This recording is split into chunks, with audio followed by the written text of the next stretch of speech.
Olá, seja bem-vindo a mais um Lado Business. Eu sou Rodrigo Malagoli e ao meu lado está Eduardo Moisés, que é da Focus Outdoor. Seja bem-vindo. Obrigado, Rodrigo. O prazer é estar aqui com você.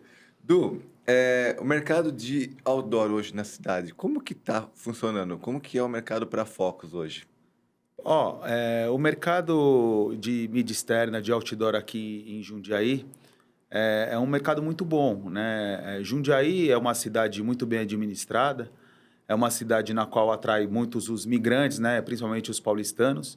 Então, o segmento de construção civil praticamente é o que move o nosso segmento, né? Eu diria Uhum, que a construção civil hoje, ela tem uma representatividade de 30% a 40% no faturamento de uma empresa de mídia exterior. sim. O outdoor, ele é considerado uma mídia OH, que é Out of Home, né?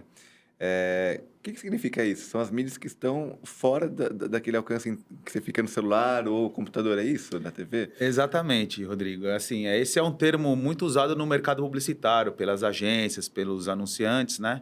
E é muito legal você citar esse termo, né? O OH, que é uma abreviação do Out of Home. O Out of Home nada mais é do que uma tradução em inglês que diz que é tudo que é out of home é fora de casa, né? Então, todas as mídias que elas impactam o público, a partir do momento que ele coloca o pé fora de casa, ele é chamado de out of home. Essa sigla acabou se popularizando dentro de uns 10 anos, eu acho, com a vinda das multinacionais para o Brasil. Então, esse termo acabou ficando hoje é um termo bem genérico e bem conhecido dentro do mercado publicitário. Entendi. E comparado, por exemplo, assim, a gente tem, o mercado de outdoor, ele existe faz muitos anos, né? Jundiaí sempre foi forte nisso, mas aí a gente percebe, por exemplo, mercados como São Paulo e Campinas, que ali parece que, eu acho que eles nem têm aquela lei da cidade limpa, eu não sei como que funciona isso, né? O que acontece, tipo assim, você acha que o mercado está mais maduro nessas duas cidades, como São Paulo e Campinas, e o Jundiaí ainda tá, ou o Jundiaí tá bem, vamos dizer assim, em relação a isso daí? Essa é uma questão muito polêmica, né? Eu vou dar a minha opinião. Com relação a São Paulo, o outdoor em São Paulo ele não existe mais, né? Porque, na verdade, o outdoor ele é um produto do OH. O outdoor ele é um painel que tem como formato, é um formato de 9 por 3 que somam 27 metros São quadrados. as placas, né, que São as falam. placas, né? A gente chama de tabuletas. Uhum. Em São Paulo, isso foi extinto já há cerca de 13 ou 14 anos. E hoje em São Paulo você tem relógios digitais, você tem os abrigos de ônibus, mídias no metrô. Então, eu acho que assim, faz falta o outdoor em São Paulo, né? Obviamente que tinha que ser uma coisa mais regulamentada, mas faz muita falta. E em Campinas, eu acho que pelo contrário, eu acho que Campinas, a cidade ela errou um pouco em estar liberando os espaços públicos, né? Assim, de uma forma menos organizada. Então, hoje, quando você vai para Campinas, você tem uma série de plataformas de mídia externa, né? Uhum. Então, por exemplo, você tem outdoor, você tem relógio, você tem abrigo, você tem a empena, que a gente chama que são aquelas propagandas nas laterais, você tem grandes painéis, e muitos desses painéis e dos outdoors estão em áreas públicas.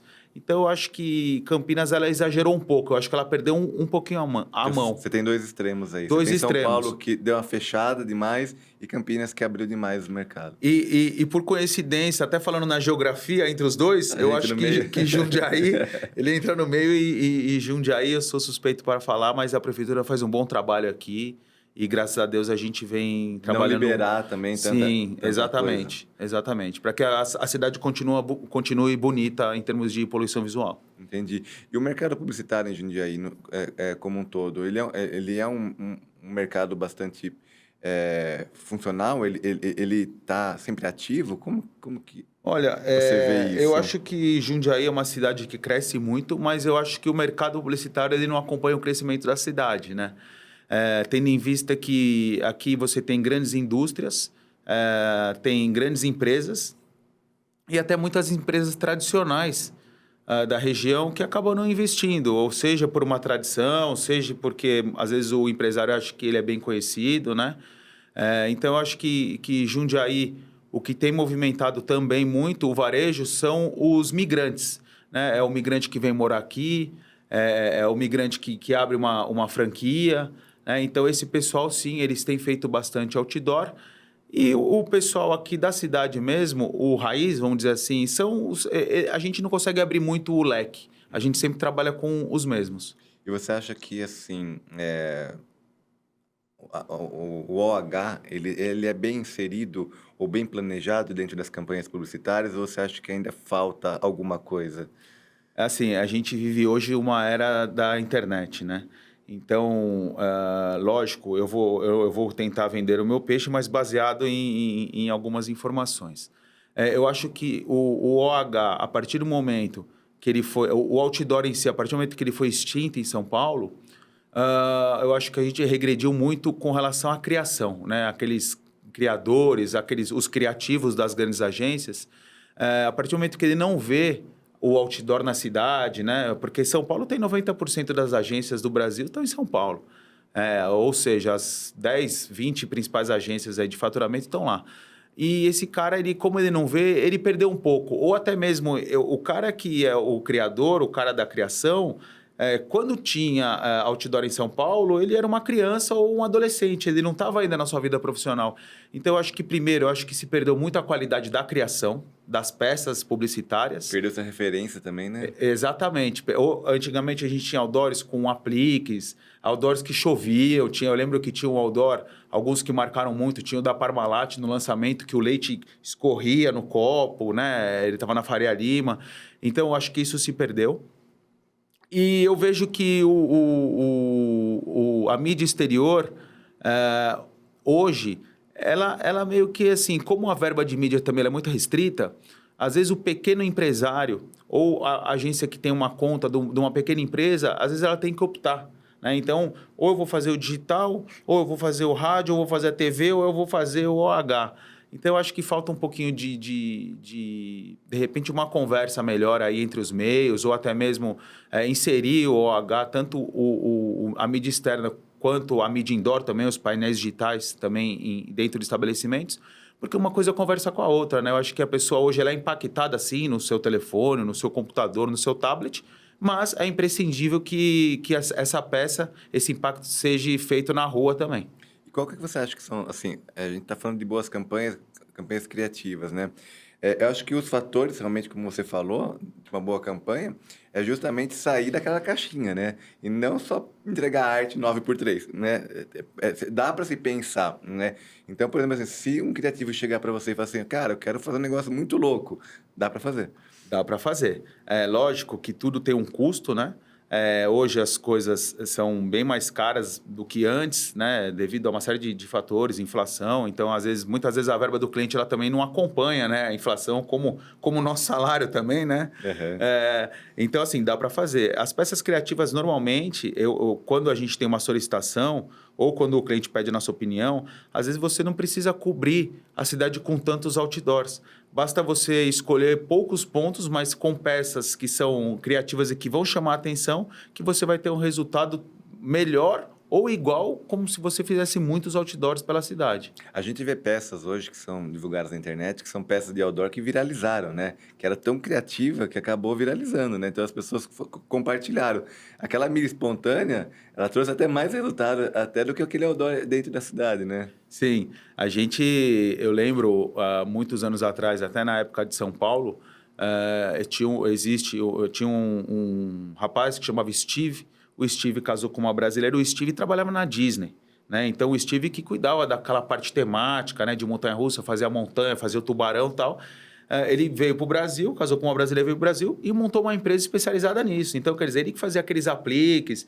Eu lembro de uma campanha que a gente fez também para a Pirelli, no qual o Steve, a ideia da agência era colocar uma lagartixa relacionando com a aderência do pneu, e o Steve criou essa peça. Pô, foi um case sensacional, e eu acho que falta muito isso hoje, né? A gente tem que sair fora da caixa, e hoje, o mercado é muito concorrido, a partir do momento que você sai fora da caixa, você consegue se distinguir dos seus concorrentes, né? Sim, em relação a cases, né? Acho que é legal trazer. Você tem alguns cases que você pode compartilhar além desses daí? Olha, eu tenho um case muito bacana, que foi até um outdoor muito simples, na época de papel que a gente fez para Casa Bahia, Na época não existia ainda, eram poucos os painéis de LED, e as Casas Bahia, ela tinha feito... Foi até uma das primeiras experiências com Casas Bahia com outdoor, que no final foi tão bom que foi ruim. Porque o que aconteceu? Ela fez uma negociação muito forte com uma linha branca, eu não lembro na época se era Consul, e a gente colocou os outdoors na cidade. O outdoor naquela época era por quinzena, né? Não é hoje com bissemana, primeira quinzena e segunda quinzena. E as Casas Bahia soltou o outdoor com o valor do produto. Era para ficar 15 dias, acontece que no quinto dia vendeu tudo, esgotou. E aí, pô, tivemos que todo mundo, você imagina assim, 2.000 outdoors em São Paulo e sai as empresas para tampar o outdoor, colar de branco e tal, porque é propaganda enganosa. Então, esse foi um case que foi muito legal, me marcou muito pelo estresse que gerou, né? Era uma coisa... Foi muito bom. Mas trouxe resultado, né? Trouxe um resultado excelente. Tanto é que, assim, o que era para ficar 15 dias ficou 5. Quando a gente fala, por exemplo, de mídia out of home, né? Que você comentou, você falou da parte digital também, né? Tem as mídias indoors e também... e tem os painéis de LED também, né? Que acaba também... sendo um diferencial nas campanhas, né? Você pretende trabalhar com isso também? Ah, sim. Isso é uma tendência. A Focus está sempre procurando evoluir.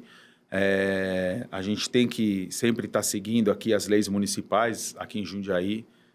Existe uma lei aqui que, na minha também modesta opinião, acho que era uma lei que vale a pena ser revista, né? Porque aqui em Jundiaí, para você montar um painel de LED, ele tem que estar ele tem que estar a mais de 15 metros do farol.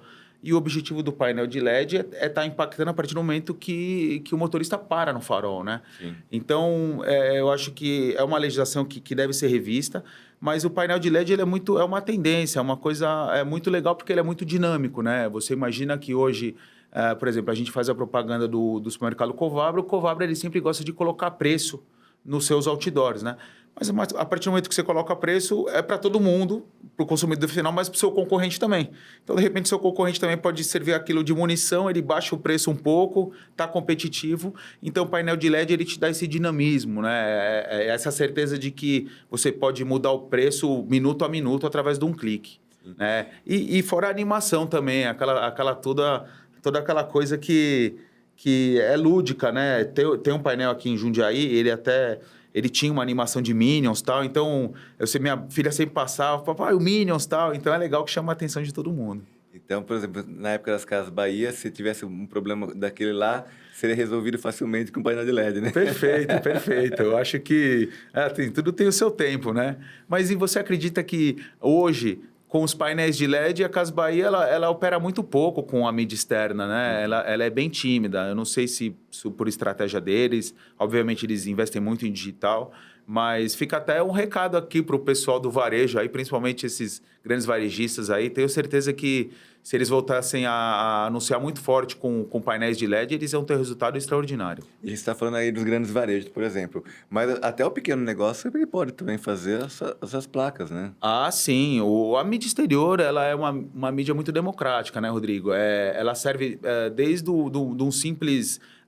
um modesto empresário que tem o seu pequeno negócio, que ele fica lá com a sua barriga no balcão, até os grandes cases mundiais, né? Então, esse é o grande lance da mídia externa. Você pode trabalhar com outdoor, que de repente você escolhe estrategicamente um indicativo, minha loja está aqui a 200 metros, como você pode também cobrir a cidade com 10, 20, 30 outdoors.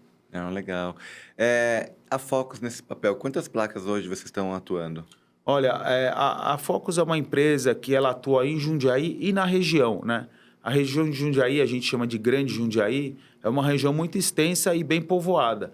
Então, hoje nós estamos em 12 municípios, né? 12 mais 1, né? Nós atuamos aqui... 12 mais 1 é o Jundiaí. 12 mais 1 é o Jundiaí. É porque a gente tem a região que se aproxima muito de São Paulo, que é a região de Francisco Morato, Franco da Rocha, Cajamar, e depois a gente veio ocupando essa região em torno de Jundiaí. A região que consome Jundiaí, que é Várzea, Campo Limpo, são duas cidades bem extensas que consomem muito Jundiaí. Nós estamos também em Itatiba, Itupeva, Louveira, Itu, Jarinu. Em Cabriúva tem uma particularidade que é uma cidade que ela consome muito Itu, mas tem o seu bairro, o seu distrito, que é o distrito do Jacaré, que ele consome em Jundiaí. Então, a Focus ela tem outdoor somente no Jacaré. E eu acho que eu não estou me esquecendo de nenhuma. E em Jundiaí, principalmente, a gente procura trazer uma cobertura, né? Então, hoje a Focus ela foca principalmente na qualidade e na cobertura, para que o anunciante ele possa anunciar na entrada e saída, nos bairros mais periféricos, nos grandes centros, nos outdoors que falam com o público AB e assim por diante. Eu sinto falta realmente desses outdoors criativos. Eu gostava de ver. Você sabe que quando eu fui para o meio publicitário, quando eu quis fazer publicidade, era justamente porque eu achava o máximo, viu? Outdoor, eu achava, meu, as campanhas muito legais. Você falava, meu, é isso que eu queria fazer para minha vida. Assim, o outdoor é legal que uma vez a gente fez uma brincadeira. Eu tinha um cliente que ele de última hora ele teve que jogar a campanha para uma próxima bissemana, era um segmento imobiliário e não saiu os documentos que ele precisava e tal. E aí, o que eu fiz? Eu peguei dois locais, somente dois locais em Jundiaí, fiz uma brincadeira, que era o suposto namorado, ex-namorado, pedindo para a namorada voltar. Então, era tipo assim, Mariana, volta para mim, porque você me deixou. E assim, só dois outdoors na cidade fez um barulho. É mídia espontânea, né? Uma mídia espontânea e acabou viralizando. O pessoal, durante, assim, 10 dias, eles queriam saber quem que era a Mariana, né? Aquela coisa toda. E aí depois a gente revelou que era uma brincadeira. Teve umas pessoas que ficaram até bravas, né? Pô, vocês me enganaram e tal. Mas foi um case muito legal. Para finalizar, tem duas coisinhas que eu queria falar com você. A pessoa, por exemplo, hoje o outdoor ele é feito de papel ou lona, né? A vantagem da lona, por exemplo, é que a pessoa, o pequeno negócio, ele pode fazer aquela lona e fazer itinerante também, né? Ele pode pegar um ponto e a cada bissemana ela colocar no local, né? Sim. Assim, assim, por incrível que pareça, a tendência é cada vez mais as pessoas usarem a lona. Porque, assim, o papel, ele, apesar de ser uma coisa muito dinâmica, ele tem algumas variáveis, né, Rodrigo? O Brasil é um país tropical, onde existem as chuvas sazonais, chuvas de granizo. Então, o papel, a partir do momento que a gente imprime e anexa, cola ele no outdoor, a gente não tem mais como migrar ele. Ele está lá e ele vai durar os 14 dias ou os 28. A lona não, a lona, a grande vantagem dela é isso. Quando você faz uma campanha institucional ou um layout que você não vai mudar num curto espaço de tempo, é um excelente custo-benefício, porque ela não enruga, ela não rasga e você tem essa possibilidade na qual você falou, que você insere a lona num endereço tal e depois você migra ela em outros endereços, até passando a impressão para o seu público que você está fazendo mais do que um outdoor. Sim, eu acho que até para o pequeno negócio, né, é uma vantagem, né? Porque ele consegue economizar mas ao mesmo tempo ele consegue estar cobrindo a cidade, né? E a última coisa que eu queria falar com você é a questão que você tem um trabalho social, né? Que tem os outdoors com os apoiadores, né? Como que funciona isso? Olha, o trabalho social é uma coisa muito legal, muito gratificante, porque a gente começou a fazer esse trabalho há uns 10 anos atrás, na época começamos com a PAI, e depois o Grendac também nós estendemos, eles nos pediram. A gente faz hoje para a cidade vicentina, mas o grande parceiro nosso é a ATEAL. Né? A ATEAL ela tem um viés muito grande com o trabalho social. Para quem não conhece a ATEAL, fica aqui a dica para vocês entrarem no Instagram, darem um Google. A ATEAL ela cuida de não só crianças e adultos que têm dificuldade auditiva. Né? E a partir do momento que a gente começou a fazer esses outdoors sociais, os nossos parceiros, a gente tem parceiros que sempre estão conosco. Então, por exemplo, quando a gente vai soltar uma campanha, a gente tem algumas cotas, que são os logos que vão ser inseridos no outdoor. Esses parceiros custeiam a impressão, a colagem do outdoor. E eu tenho, assim, é muito legal porque eu tenho meus parceiros fixos. Às vezes aparece mais gente do que a gente tem espaço, né? Então, assim, é legal porque realmente você vê que é uma causa nos quais os empresários aqui de Jundiaí, eles apoiam, vestem a camisa. E só tenho a agradecer aí as pessoas que sempre nos apoiaram e que com certeza vão continuar nos apoiando. E aqui eu aproveito a oportunidade, Rodrigo, para colocar focos à disposição de qualquer instituição social que queira fazer, que queira divulgar. Né? A Focus está sempre aberta para poder estar recebendo essas instituições e a gente está com os nossos outdoors disponíveis para qualquer tipo de trabalho social que as instituições queiram fazer. É bom fazer o bem, né? Exatamente. Eu acho que isso é muito gratificante e é mais gratificante ainda quando você vê que seus clientes participam junto com você, vestem a camisa e apostam nessa iniciativa também. Legal. Du, para finalizar, olha para a câmera e faz seu merchan aí. Fala para a gente como que faz para entrar em contato, como que faz para anunciar. Legal. A Focus aqui é uma empresa que atua há muito tempo em Jundiaí. A gente tem um trabalho muito sério, né? A gente leva a mídia exterior, a gente leva a sério o nosso trabalho. Então, o nosso objetivo é levar para o anunciante o melhor custo por mil, ou seja, a gente vai honrar cada real que é investido conosco de uma forma a ser planejada. Então, a gente faz um planejamento, a gente, em cima do seu público-alvo, do seu target, a gente faz um planejamento, um mapeamento e dessa forma você vai ter o melhor custo-benefício. Para entrar em contato é simples, é só você dar um Google e escrever outdoor em Jundiaí e de cara você vai ver a Focus lá. Legal. Du, obrigado por ter vindo aqui. Obrigado a você, Rodrigo. Sempre é um prazer estar contigo, viu? O Lado Business fica por aqui e a gente volta na semana que vem. Até lá.